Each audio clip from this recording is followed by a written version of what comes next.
Hi there, you've just caught me making some new sounds in Reason 6, and that's what this tutorial is going to be all about. It's actually about twisted sound design in Reason. Now, you may be asking yourself, what's sound design? I'm assuming that most of you, at least, are quite advanced Reason users, and that you're going to be able to keep up with the advanced pace that we're going to be setting throughout this tutorial.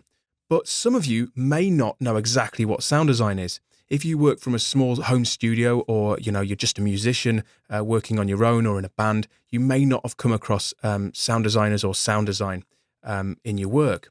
Let's have a look at what Wikipedia says, the fountain of all knowledge online, and we can see that it's a pretty straightforward description in the first passage here. It says, sound design is the process of specifying, acquiring, manipulating, or generating audio elements.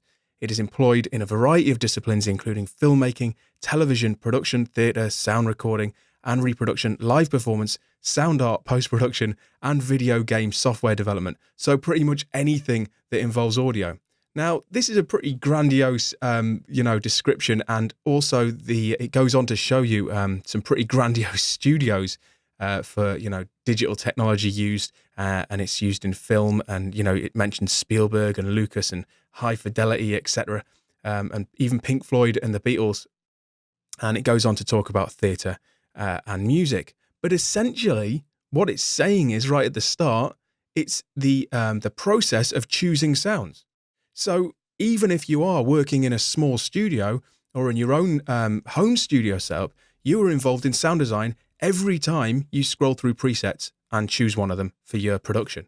So forget all this, these huge studios and these huge artists selecting complex sound textures and sound backgrounds for their latest blockbuster movie. When you're at home picking a preset on your guitar pedal, you are involved in sound design to some extent. So we're going to be looking at it at a much more basic level than these guys are, for example. But at the same time, we're going to be using the advanced techniques that some of them are using in digital studios. So when you manipulate a sound on a synthesizer, or you manipulate a sample or a piece of audio, or you use an effects unit to change the way something sounds, you are being a sound designer. You are designing sound.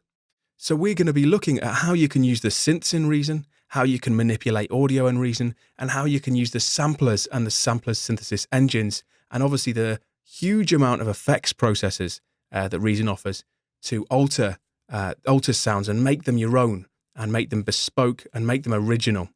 And we're going to do that in stages. So I'm going to start with synthesis, then we're going to look at custom effects, synth textures, we're going to look at twisted rhythmical elements, we're going to look at making combinators, manipulating audio, and we're going to look at modulation and routing.